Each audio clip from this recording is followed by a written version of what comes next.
ज्योति पांडे है। मैं Goregaon municipal secondary school में पढ़ाती हूँ। आज हम मैथ्स 1 पढ़ेंगे। मैथ्स 1 में जो हमारा छठा पार्ट है आर्थिक नियोजन, वो पहले ही शुरू हो चुका है। उसका इंट्रोडक्शन हमने देखा। प्रश्न संग्रह 6.1 भी हमारा हो गया है। आज हम प्रश्न संग्रह 6.2 6.2 जो है वो स्टार्ट करेंगे। उसको स्टार्ट करने के पहले कुछ जो महत्वपूर्ण मुद्दे होते हैं उस प्रश्न संग्रह में, उसके बारे में हम देखेंगे। अब इसमें हम मुख्य रूप से कर के बारे में पढ़ेंगे। कर आपने सुना होगा, जिसे हम टैक्स कहते हैं। टैक्स जो है हम अनेक वस्तुओं पे देते हैं। जो भी वस्तु खरीदते हैं वो सभी वस्तुओं पे हम उसका टैक्स भरते हैं। अब ये टैक्स क्यों लिया जाता है, ये कर निर्धारण क्यों होता है, किस तरह से होता है, ये सभी हम शॉर्ट में एक बार देख लेते हैं। तो बच्चों, आप सुनते हैं कि सरकार बहुत सारी योजनाएं बनाती है जिसकी वजह से हमारे राष्ट्र का विकास होता है। हमारे देश के विकास के लिए बहुत सारी योजनाएं बनती हैं, जिसके लिए कुछ एक फिक्स बजट की आवश्यकता होती है, कुछ पैसों की आवश्यकता होती है। तो वो पैसे कहाँ से आते हैं? तो वो पैसे ये टैक्स के रूप में, कर के रूप में सरकार द्वारा लिया जाता है। अब ये टैक्स जो है वो कहाँ कहाँ आपको देना पड़ता है? पहला होता है आयकर। आयकर का अर्थ होता है इनकम टैक्स। जो भी हमारा इनकम होगा, साल भर का जो भी पैसा हमारे पास आता है, चाहे वो हमारी सैलरी से अर्थात वेतन से हो गया, या तो और कोई व्यवसाय है, बिजनेस हम करते हैं, उससे हो गया, तो उसके लिए हमें एक निर्धारित टैक्स देना होता है, एक निर्धारित कर देना होता है, जिसे हम आयकर कहते हैं। उसके अलावा जो संपत्ति होती है, प्रॉपर्टी होता है, उस प्रॉपर्टी पे भी हम टैक्स भरते हैं। वो भी सरकार के खाते में जाती है, जिसका उपयोग वो हमारे देश के विकास के लिए करते हैं। उसके बाद हम इसी श्रृंखला में हम बात करते हैं, जैसे सर्विस टैक्स हो गया। सर्विस टैक्स जो है वो भी एक प्रकार का टैक्स है, एक प्रकार का कर है। तो ये सभी से सरकार क्या करती है, हमारे लिए बहुत सारी योजनाएं बनाती हैं, जैसे सड़कें बनाना या पानी की व्यवस्था करना, या कहीं कहीं आप देखते हो विपदा आ जाती है, जैसे बाढ़ आ गया, सूखा पड़ गया, अकाल हो गया, तो ऐसे जगह पे सरकार इन्हीं पैसों का उपयोग करती है वहां के लोगों के विकास के लिए। तो ये तो हो गया टैक्स को निर्धारित किस लिए किया जाता है, किस लिए टैक्स लिया जाता है, इसका उपयोग कहाँ होता है, हम किस किस रूप में टैक्स भरते हैं। ये तो इन सभी बातों पे चर्चा हो गई। अब हम आते हैं आयकर। आयकर, जैसा अभी आपको मैंने बताया कि हमारा जो इनकम होता है, हमारी जो सैलरी होती है, जो व्यवसाय से आने वाला पैसा होता है, उसके लिए हम जो टैक्स भरते हैं, उस टैक्स को आयकर या इन जनरल सामान्य भाषा में हम इनकम टैक्स के नाम से जानते हैं। ये इनकम टैक्स जो है ये हमारे सैलरी से लिया जाता है, हमारे व्यवसाय से लिया जाता है। इसमें ना मुख्य संज्ञाएं, कुछ मुख्य संज्ञा होती है जिसका हम वर्णन करते हैं इसको डिस्क्राइब करने के लिए। जैसे पहला हो गया करदाता। करदाता कौन होता है? वो व्यक्ति जो टैक्स देता है वो करदाता होता है। जो कर अदा करता है वो करदाता होता है। फिर इसमें हम बात करें, सेकंड जो हमारा मुद्दा है, करदाता के बाद इसमें आता है वित्तीय वर्ष। वित्तीय वर्ष जिसे हम फाइनेंशियल ईयर कहते हैं। तो वित्तीय वर्ष का अर्थ है कि एक साल जिसके लिए आपको टैक्स भरना है। अब हमारे भारत देश में ये साल कब से कब तक का निर्धारित होता है? तो ये साल 1 अप्रैल से 31 मार्च तक का एक वित्तीय वर्ष होता है। आप देखोगे अक्सर फरवरी एंड तक या मार्च में हमारे देश का बजट आता है। वो बजट कौन पेश करता है? हमारे देश के जो वित्तीय मंत्री हैं, वो इस बजट को, फाइनेंशियल मिनिस्टर जो है वो इस बजट को पेश करते हैं संसद में। तो जिसपे हमें मालूम पड़ता है कि किसमें कितना टैक्स है, किसमें कितनी छूट है, ये सभी बातों का हमें जानकारी प्राप्त होती है। अब ये वित्तीय वर्ष कितना होता है? जैसे मैंने अभी आपको बताया, एक वर्ष जिसके लिए आपको टैक्स देना है। तो वो वर्ष कब से कब तक का होगा? 1 अप्रैल से 31 मार्च तक का। समझिए, अगर हम बात करें 2020 की, तो 2020 में 1 अप्रैल से 2021 का 31 मार्च तक का जो एक वर्ष का कालावधि है, इस एक वर्ष के कालावधि को हम क्या कहेंगे? वित्तीय वर्ष या फाइनेंशियल ईयर।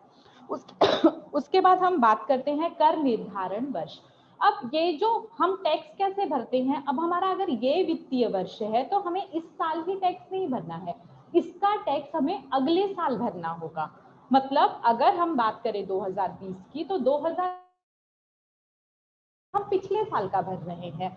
तो ये होता है कर निर्धारण वर्ष, जो फाइनेंशियल ईयर का अगला साल होता है। तो अगले साल वो टैक्स भरा जाता है, तो वो हमारा कर निर्धारण वर्ष है। बच्चों, जैसे अभी मैंने आपको बताया कि बजट हमारे देश में हर वर्ष होता है, प्रस्ताव वो पारित किया जाता है। तो उस बजट में निर्धारित होता है कि कितना टैक्स है, कितनी छूट है। तो इस आधार पे मुख्य रूप से 3 श्रृंखलाएं बनाई गई हैं। वो 3 श्रृंखला कैसी है? एक पहली श्रृंखला में आते हैं 60 वर्ष से कम के व्यक्ति। पहली जो श्रृंखला है वो 60 वर्ष से कम के व्यक्ति, उसके अंतर्गत 2.5 लाख तक का जो उनका इनकम है वो टैक्स फ्री होता है, कर मुक्त होता है। उसके बाद जो है उनका जो अमाउंट है वो एक फिक्स अमाउंट पे कुछ परसेंट उनको टैक्स देना रहता है। तो इस तरह से वो बढ़ता जाता है। अब हम आपके जो पाठ्य पुस्तक में, आपके सिलेबस में जो दिया है, ये बजट 2017 के अकॉर्डिंग दिया गया है। मतलब 2017 में जो बजट आया था उसके हिसाब से जो टैक्स का स्लैब है वो आपके टेक्स्ट बुक में दिया हुआ है। अब क्या हुआ है कि आगे जाके बहुत चेंजेस हुए। फिर उसके बाद 17 के बाद 18 का बजट आया, 19 का बजट आया, 20 का बजट आया, जिसमें जो हमारे टेक्स्ट बुक में है इसमें से कुछ चेंजेस हुए हैं। लेकिन हमारे सिलेबस में 2017 का बजट है, तो हम 2017 के बजट के आधार पे ही किस तरह से टैक्स निर्धारण होगा, कितना टैक्स लगेगा, कौन टैक्स फ्री होगा, ये सभी हम 2017 के बजट के हिसाब से पढ़ेंगे। अब इसमें 2 और चीज होती है। कर जो है वो 2 प्रकार का होता है, एक होता है प्रत्यक्ष कर और दूसरा होता है अप्रत्यक्ष कर। कर जो है हम कर 2 रूप में भरते हैं, टैक्स जो है हमारा वो 2 रूप में भरते हैं। एक होता है प्रत्यक्ष कर, दूसरा होता है अप्रत्यक्ष कर। प्रत्यक्ष कर में क्या आता है कि हम डायरेक्ट जो टैक्स भरते हैं, जैसे इनकम टैक्स हो गया, आयकर, आयकर जो है वो डायरेक्ट हमारी सैलरी से लिया जाता है। उसी तरह से अगर हम प्रॉपर्टी कर की बात करें तो प्रॉपर्टी कर टैक्स जो होता है, हमारा जो भी हमारा घर हो गया, दुकान हो गया, जो भी हमारी प्रॉपर्टी है उस पर जो हम टैक्स भरते हैं वो भी हम डायरेक्ट भरते हैं। तो ये सभी किस में आ गया? ये सभी आ गया आपका प्रत्यक्ष कर में। अप्रत्यक्ष कर में क्या होगा? अप्रत्यक्ष कर में डायरेक्ट हमसे नहीं लिया जाता है, लेकिन उस चीज के लिए हमको टैक्स भरना होता है। डायरेक्ट वो उसका भुगतान जो है वो हमारे इनकम से, सैलरी से नहीं किया जाता है, लेकिन अप्रत्यक्ष रूप से करदाता को वो टैक्स जो है वो कर जो है वो भरना होता है। तो अप्रत्यक्ष कर में हम एग्जाम्पल देख सकते हैं केंद्रीय, अब इसका एग्जाम्पल हम लिख सकते हैं आयकर। अप्रत्यक्ष में हम एग्जाम्पल लिख सकते हैं केंद्रीय बिक्री कर।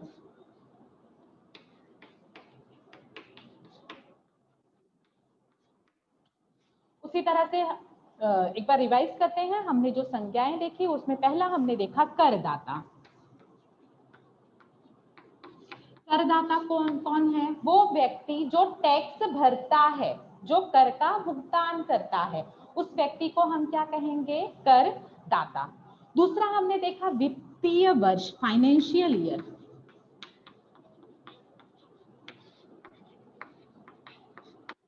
जिसे फाइनेंशियल ईयर कहा जाता है। वित्तीय वर्ष क्या होगा कि जिस साल के लिए हम टैक्स भर रहे हैं। अब मोस्टली क्या होता है, हम इस साल जो टैक्स भर रहे हैं वो हम पिछली साल के लिए भरेंगे। तो हमारा वित्तीय वर्ष क्या होगा? फाइनेंशियल ईयर पिछला साल होगा, जो साल बीत गया है उसका टैक्स हम इस साल भरेंगे, तो उसे वित्तीय वर्ष कहा जाता है। तीसरा होता है कर निर्धारण वर्ष।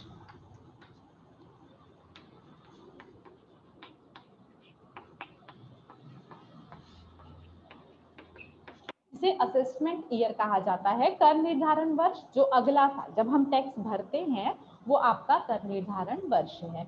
उसके बाद हमने देखा, जैसे मैंने अभी आपको बताया कि हमारा जो टेक्स्ट बुक में बजट 2017 के हिसाब से दिया है, सरकार ने 2017 में जो बजट पारित किया था उसके हिसाब से आपके टेक्स्ट बुक में स्लैब दिया हुआ है।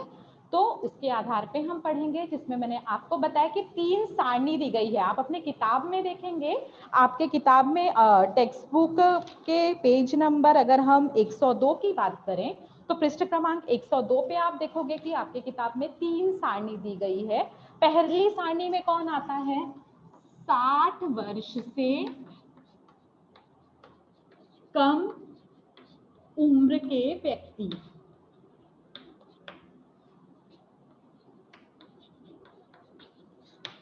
60 वर्ष से कम उम्र के व्यक्ति, इनके लिए आप देखोगे जो 60 वर्ष से कम उम्र के व्यक्ति हैं, अगर इनका पूरे वर्ष का इनकम, पूरे वर्ष की आय अगर इनकी 2.5 लाख से कम है तो इन्हें टैक्स नहीं भरना होगा। 2.5 लाख तक का जो इनका अमाउंट है वो इनका टैक्स फ्री है। उसके लिए न तो इनको शिक्षा कर देना है, न तो इनको माध्यमिक, उच्च माध्यमिक कर देना है, न तो इनको आय कर देना है।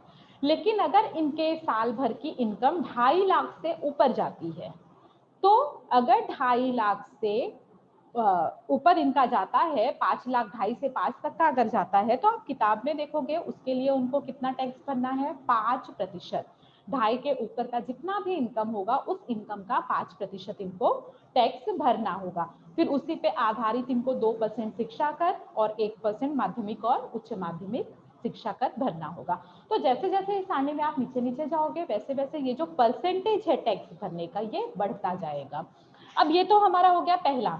दूसरा आप देखोगे 60 से, दूसरी सारणी आप देखोगे जिसमें ज्येष्ठ नागरिक आते हैं 60 वर्ष से 80 वर्ष तक। 60 वर्ष से 80 वर्ष तक के जो ज्येष्ठ नागरिक हैं वो इस सारणी में आते हैं। अब इसमें आप देखोगे कितना टैक्स फ्री है। अगर उस व्यक्ति की इनकम 3 लाख तक है तो 3 लाख तक उनको टैक्स नहीं भरना है। लेकिन अगर उनकी इनकम 3 लाख से ऊपर जाती है तो जितना उनकी इनकम बढ़ती है उस हिसाब से उनको कर का भुगतान करना होता है, टैक्स उनको भरना होगा। उसी प्रकार अगर आप आओ नेक्स्ट पेज पे आओ तो आपके तीसरे पेज पे जो तीसरी सारणी दी गई है वो है 80 वर्ष से अधिक। तीसरी सारणी की अगर बात करें तो तीसरी सारणी में आपको दिया है कि वरिष्ठ नागरिक जो होते हैं 80 वर्ष से अधिक उम्र वाले नागरिक जो होते हैं उनको किस हिसाब से उनका स्लैब क्या होगा टैक्स का, तो उनको 5 लाख तक का जो इनकम है उनका वो कर मुक्त होगा। अगर उनकी सैलरी 5 लाख या उनका जो सोर्स है इनकम का वो 5 लाख रुपए तक है तो उसके लिए उन्हें कोई भी कर अदा नहीं करना है। लेकिन अगर उनका वो इनकम 5 के ऊपर जाता है, 5 लाख से अधिक है, तो उसके लिए उन्हें टैक्स भरना होगा। वो टैक्स का भी स्लैब आपको इसमें दिया है आपकी किताब में पेज नंबर 103 पे आप देखेंगे आपको दिया हुआ है कि अगर 5 लाख है तो कर मुक्त है, 5 से 10 के बीच में है तो उनको 20% कर देना होगा। तो इस तरह से वो जो स्लैब है वो आगे आप देखो कि बढ़ता जाएगा उनके इनकम के आधार पे। तो बच्चों अब ये टैक्स बचाने के लिए भी सरकार की बहुत सी योजनाएं होती हैं। अगर आप वहां पे इन्वेस्टमेंट करते हैं तो आपका टैक्स बचता है। जैसे एफडी हो गया या पोस्ट ऑफिस में पैसे जमा करना हो गया या एलआईसी लेना हो गया, बीमा लेना हो गया, हेल्थ का बीमा, हेल्थ का जो इंश्योरेंस होता है वो हो गया। तो ये सब अगर आप करते हैं या किसी राहत कोष में दान करते हैं तो इससे हमारा टैक्स बचता है। तो उस टैक्स को हम कैसे, अगर हम टोटल आयकर कैलकुलेट करें तो आपने जितना जमा किया है या जितना दान दिया है वो हमारे टोटल इनकम में से उतना अमाउंट जो है वो घटा के तब जो अमाउंट बचता है उसका हमें टैक्स भरना होता है। तो अब हम ये कैसे निकालेंगे ये जानने के लिए हम आते हैं अपने अगले प्रश्न संग्रह 6.2 पे।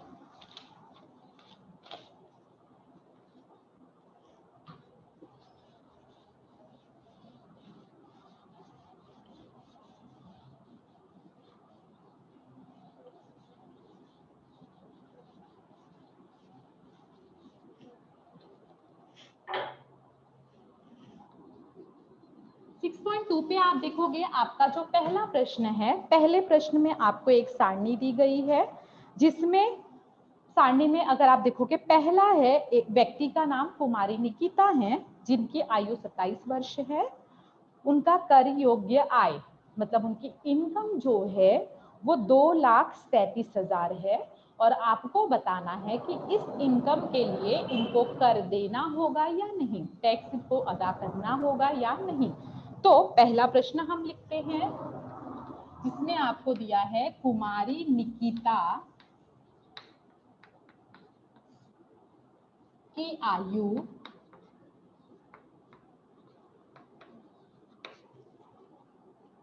27 वर्ष है और कर योग्य आय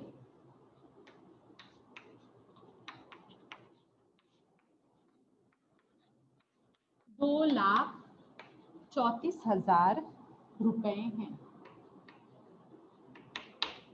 तो बच्चों इस पे आपको बताना है कि हम उनको टैक्स भरना होगा या नहीं। तो सबसे पहले हम देखेंगे कि तीनों स्लैब जो हमने देखा, 60 वर्ष से कम का, 60 से 80 का और 80 से अधिक का, तो ये तीनों स्लैब में ये कुमारी निकिता किस स्लैब में आती हैं, कौन से सारणी में ये आती हैं। तो इनका अगर हम आयु देखें तो 27 वर्ष है। 27 वर्ष है, इसका क्या अर्थ है कि इनकी आयु 60 वर्ष से कम है। 60 वर्ष से कम है तो जो हमने पहला स्लैब, पहली सारणी हमारी जो देखी थी, उनके अंतर्गत ये आएंगी। तो उस सारणी में अगर हम बात करें तो कर मुक्त अमाउंट हमारा कितना था, 2.5 लाख रुपए। इनकी इनकम कितनी है, 2,34,000 रुपए। तो ये 2,34,000 जो है ये 2.5 लाख से कम है। इनका जो वार्षिक आय है पूरे साल भर का, इनका जो इनकम है 2,34,000 है, जो कि 2.5 लाख से कम है। अगर इनकी इनकम 2.5 लाख से कम है तो क्या होगा, इनको टैक्स नहीं भरना होगा, किसी भी प्रकार का कर नहीं भरना होगा। अगर ये 2.5 के ऊपर इनकी इनकम होती, 3 लाख, 3.5 लाख, 4 लाख, तो उस अमाउंट पे इनको टैक्स भरना होता। तो इस प्रश्न को हम लिखेंगे कैसे कि कुमारी निकिता की आयु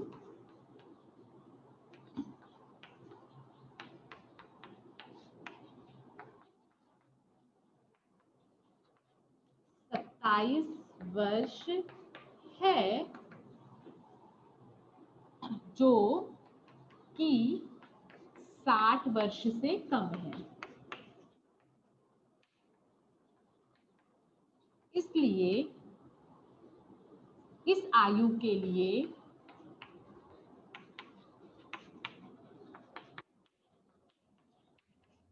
2.5 लाख रुपए कर मुक्त हैं,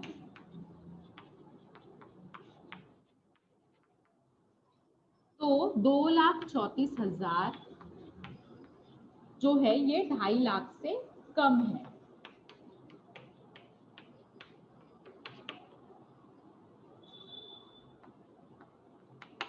इसलिए कुमारी निकिता को कर अदा नहीं करना है।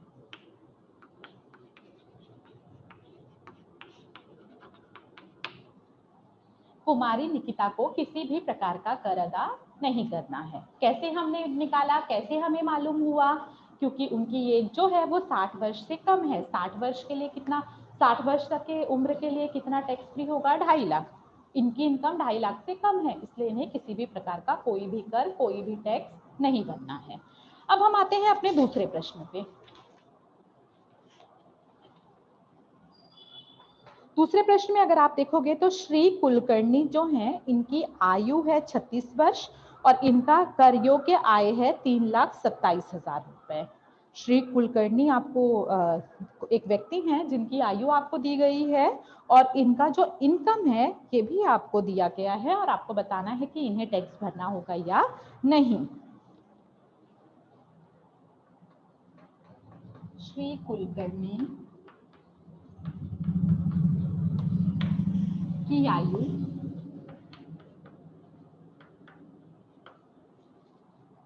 36 वर्ष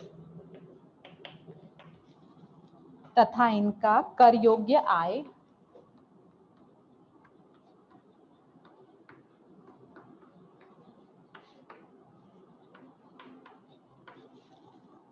3,27,000।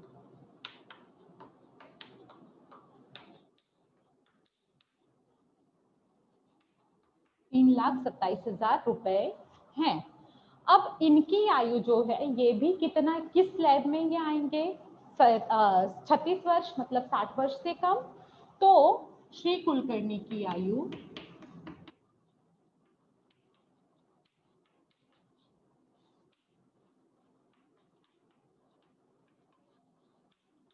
60 वर्ष से कम है।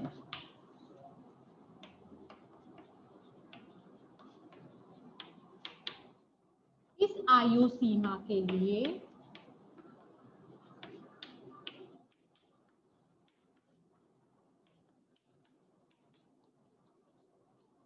₹2.5 लाख, 2,50,000 रुपए कर मुक्त हैं।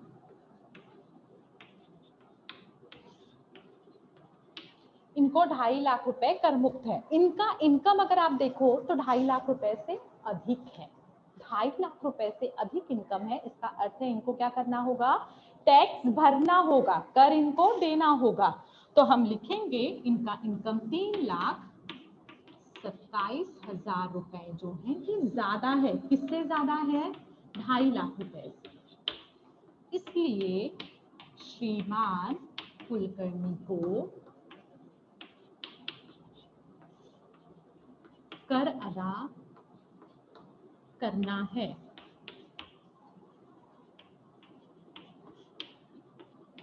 इसलिए श्रीमान कुलकर्णी को कर अदा करना है। क्यों कर अदा करना है, 36 वर्ष इनका जो है ये एज है, 3,27,000 इनकी इनकम है। 36 वर्ष जो है वो 60 वर्ष से कम की जो स्लैब था उसके अंतर्गत ये आते हैं, इनका समावेश है। अब यहाँ पे हमने देखा है कि 2.5 लाख रुपए तक का कोई टैक्स नहीं भरना है, लेकिन इनका इनकम 2.5 से अधिक है, 3,27,000 रुपए है। तो इनकम 2.5 लाख से अधिक होने की वजह से श्रीमान कुलकर्णी जो है इनको कर अदा करना होगा। बच्चों ये हमारा पहला और दूसरा प्रश्न हो गया है। अगर आप स्क्रीनशॉट लेना चाहते हैं तो आप इसका स्क्रीनशॉट ले सकते हैं। फिर हम आते हैं अपने तीसरे प्रश्न पे।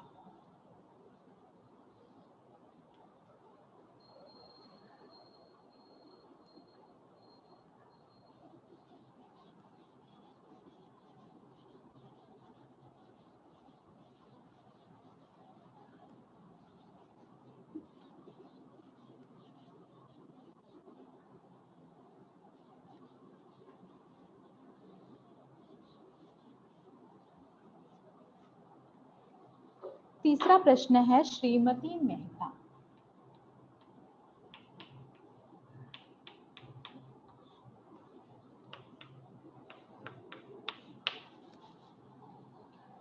की आयु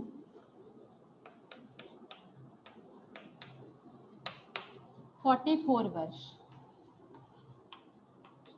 है तथा उनकी आय, कर योग्य आय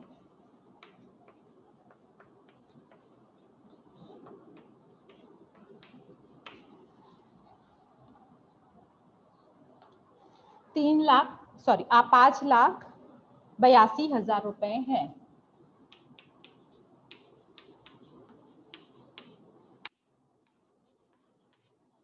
5,82,000 रुपए है। अब आपको बताना है कि इनको टैक्स भरना है या नहीं। तो जैसे हमने पहला और दूसरा प्रश्न हल किया था सेम वैसा ही ये आपका तीसरा प्रश्न है।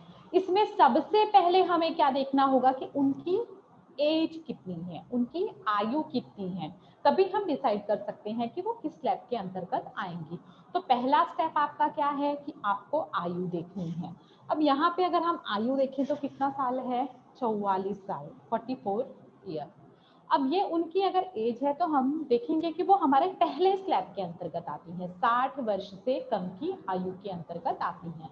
अब 60 वर्ष से कम अगर किसी की आयु है तो उनके लिए 2.5 लाख रुपए कर मुक्त है। 2.5 लाख तक का उनको कोई भी टैक्स, कोई भी उनको चार्जेस नहीं भरना है। लेकिन इनकी इनकम की अगर हम बात करें तो इनकी इनकम आप देखोगे 2.5 लाख रुपए से अधिक है, 5,82,000 इनकी इनकम है। तो इसके लिए इनको क्या करना होगा, टैक्स भरना होगा, कर जो है वो भरना होगा। तो जैसे हमने अपने पहले स्टार्टिंग के 2 प्रश्नों को लिखा वैसे ही हम इसको भी लिखेंगे। यहाँ पे आप लिखोगे श्रीमती मेहता की आयु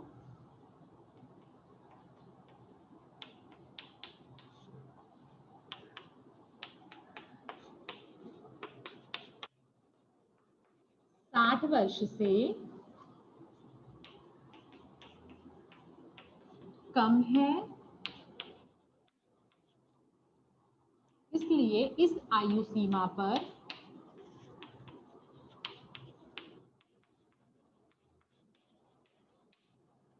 ₹2.5 लाख तक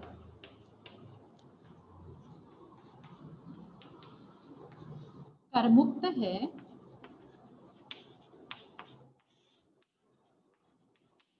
इसलिए इनकी जो इनकम है तथा इनकी इनकम जो है ये क्या है, 5,82,000 रुपए, जो कि ज्यादा है। किससे ज्यादा है? 2.5 लाख रुपए से ज्यादा है। इसलिए श्रीमती मेहता को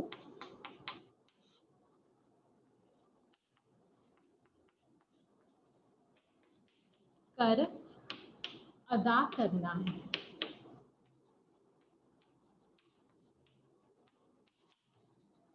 इसलिए श्रीमती मेहता को कर अदा करना होगा।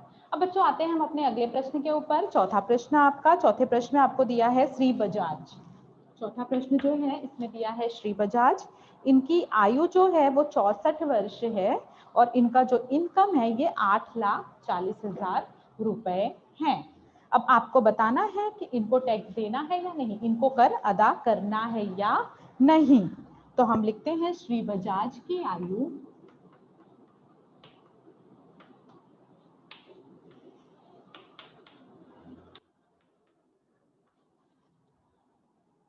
64 वर्ष तथा इनका आय, कर योग्य आय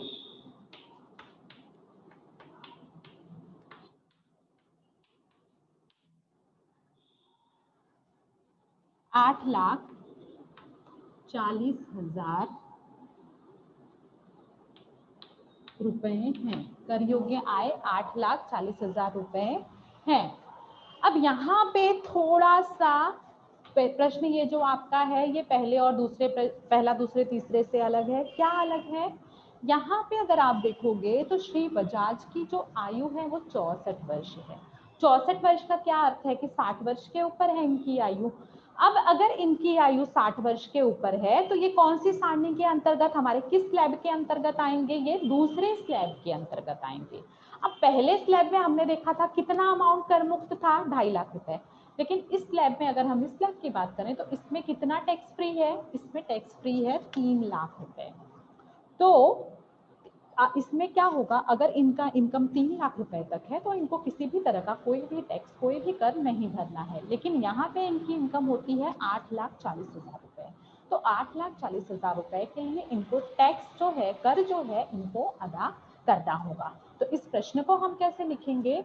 आप लिखोगे श्रीमान बजाज, श्री बजाज की आयु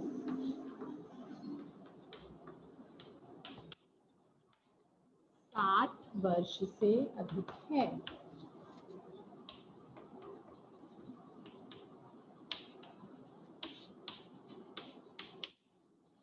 तथा ये किस स्लैब के अंतर्गत आते हैं? तथा 60 वर्ष से 80 वर्ष के बीच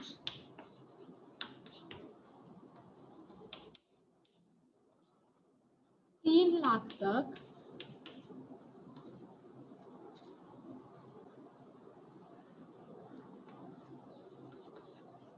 कर मुक्त है। 60 वर्ष से 80 वर्ष के बीच कितना अमाउंट कर मुक्त है? 3 लाख तक का जो अमाउंट है वो कर मुक्त है। लेकिन इनकी जो इनकम है, इनकी इनकम कितनी है? 8,40,000 रुपए। ये इनकम जो है ये ज्यादा है। किससे ज्यादा है? 3 लाख रुपए से। इसलिए क्या होगा? श्री बजाज को कर अदा करना है। तो बच्चों जब ऐसे प्रश्न आते हैं परीक्षा में, ये प्रश्न आपको 1 नंबर के लिए आएगा लेकिन जब ऐसे प्रश्न आते हैं परीक्षा में तो हमें क्या करना होगा, ध्यान से पढ़ना होगा। सबसे इम्पोर्टेंट जो चीज़ है उसमें आपको ये देखना होगा कि उनकी एज कितनी है, क्योंकि जो एज है उसी के हिसाब से हम डिसाइड कर सकते हैं कि वो किस स्लैब के अंतर्गत आते हैं, और उसी पे हम निर्धारित कर सकते हैं कि उनको टैक्स भरना है या नहीं, और भरना है तो कितना प्रतिशत उनको टैक्स अदा करना होगा। तो इसलिए जब ऐसे प्रश्न परीक्षा में आते हैं, भले ही ये प्रश्न 1 मार्क्स के लिए हैं, लेकिन इन्हीं प्रश्नों को, इन्हीं चीज़ों को समझ के हम आगे के इस पे आधारित जो बड़े प्रश्न हैं उनको हम हल कर सकते हैं। तो यहाँ पे जब ऐसा प्रश्न परीक्षा में आता है तो सबसे पहले आपको आयु देखनी है, एज देखना है, फिर उस पे हम डिसाइड करेंगे कि किस एज के लिए उनको कितना टैक्स भरना है, कितने रुपए अदा करने हैं। तो ये हमारा तीसरा और चौथा प्रश्न हो गया। इस प्रश्न का अगर आपको स्क्रीनशॉट लेना है तो आप ले सकते हैं। फिर हम बढ़ते हैं अपने अगले प्रश्न की ओर।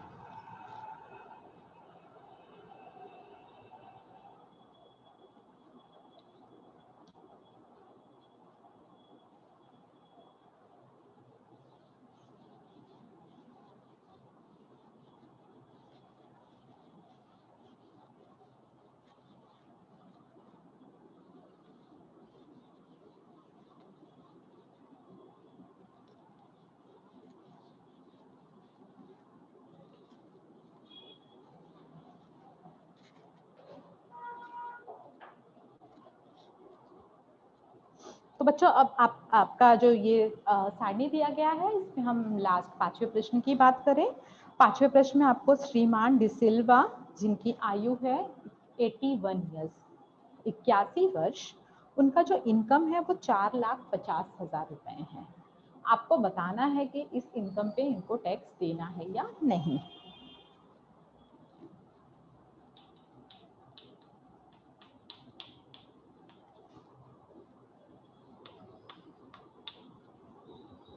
श्री डिसिल्वा,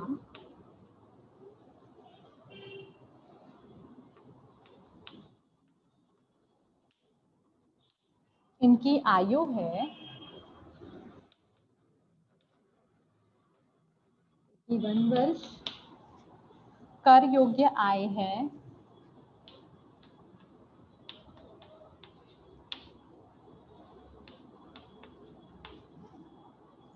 4,50,000 रुपए। बच्चों जैसे मैंने अभी आपको बोला, पहला स्टेप हमारा क्या होगा कि हम आयु देखेंगे, एज देखेंगे। इनका एज कितना है, 81 ईयर्स। 81 ईयर्स का अर्थ है कि ये हमारा पहला जो स्लैब था 60 वर्ष से कम, इसके अंतर्गत को तो नहीं आएंगे। दूसरा हमारा स्लैब जो था 60 से 80 वर्ष के बीच, इनकी आयु जो है वो 81 वर्ष है, 80 वर्ष से अधिक है। तो इसका अर्थ है कि ये जो सेकंड स्लैब था उसके अंतर्गत भी इनका समावेश नहीं होता है। अब हम आते हैं हमारे तीसरे स्लैब में। तीसरा स्लैब जो है वो 80 वर्ष से अधिक, इनका 81 वर्ष है, 80 वर्ष से अधिक इनकी आयु है, तो ये हमारे तीसरे स्लैब के अंतर्गत आते हैं। 81 वर्ष जो कि हमारा तीसरे स्लैब के अंतर्गत आते हैं। तो 81 वर्ष के लिए, मतलब 80 वर्ष के से अधिक के लिए जो आयु है, जो जो इनकम है टैक्स फ्री, वो कितना है, 5 लाख। 5 लाख तक का अगर इनकम है, 5 लाख तक का आय है, तो उसके लिए कोई भी टैक्स, कोई भी कर नहीं अदा करना है। तो इसे हम लिखेंगे कैसे कि श्री डिसिल्वा की आयु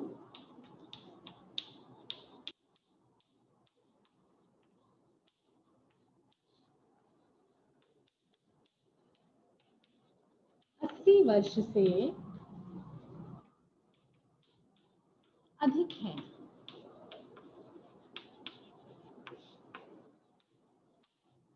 इस आयु सीमा के लिए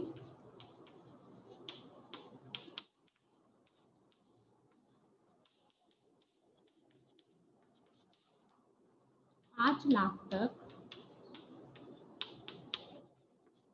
कर मुक्त है।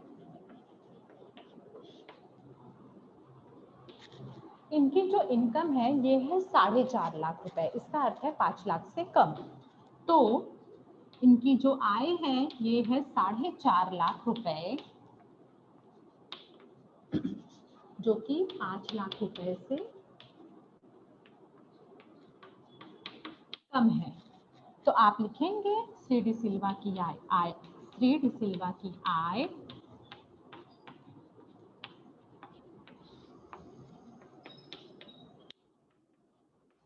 5 लाख रुपए से कम है, इसलिए इन्हें या श्री डी सिल्वा को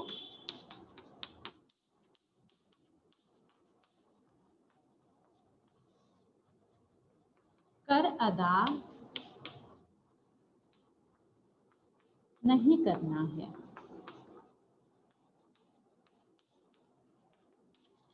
कि आयु की वजह से इन्हें 5 लाख रुपए तक का जो अमाउंट है वो टैक्स फ्री है। इनका जो इनकम है 7.5 लाख रुपए है, जो कि 5 लाख से कम है, इसलिए इनको टैक्स अदा नहीं करना है। तो बच्चों ये हमारा पहला प्रश्न जो था ये पूरा हुआ। इसका भी अगर आप स्क्रीनशॉट लेना चाहते हैं तो ले सकते हैं।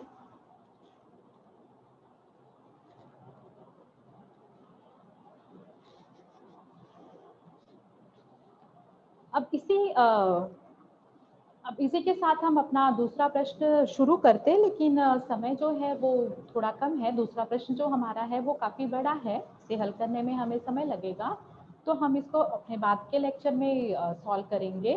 तो पहले प्रश्न में हमने जो भी हल किया है उससे रिलेटेड अगर आपको कोई डाउट है तो आप अपने प्रश्न पूछ सकते हैं।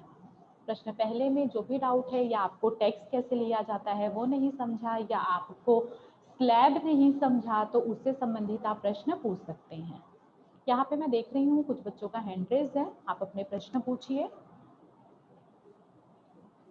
मोहम्मद अहद, आप पूछो बेटा।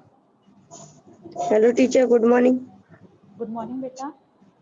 टीचर 55 वाला क्वेश्चन समझा कीजिए। कौन सा आप पूछ रहे हैं? टीचर ये जो आपने 5 वाला क्वेश्चन। प्रश्न पहले का कौन सा, मतलब इसमें आप देखेंगे 5 प्रश्न दिए हुए हैं। प्रश्न पहले का 5वां। प्रश्न पहले का 5वां जो अभी हमने किया। Yes teacher. जी, प्रश्न में आपको दिया है श्री डी सिल्वा एक व्यक्ति हैं, उनका नाम है, उनकी आयु आपको दी है 81 वर्ष, 81 ईयर्स उनकी आयु है। उस आय के लिए उनकी इनकम जो है वो है 4,50,000, 4.5 लाख जो है वो उनकी इनकम है।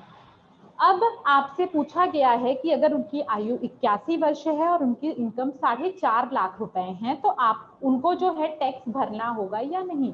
तो आपको जैसे मैंने बताया, आपके टेक्स्ट बुक में 3 सारणी दी गई है, 3 जो है वो स्लैब दिया है। पहले स्लैब के अंतर्गत क्या आएगा? पहले स्लैब के अंतर्गत वो व्यक्ति आएंगे जिनकी आयु 60 वर्ष से कम है।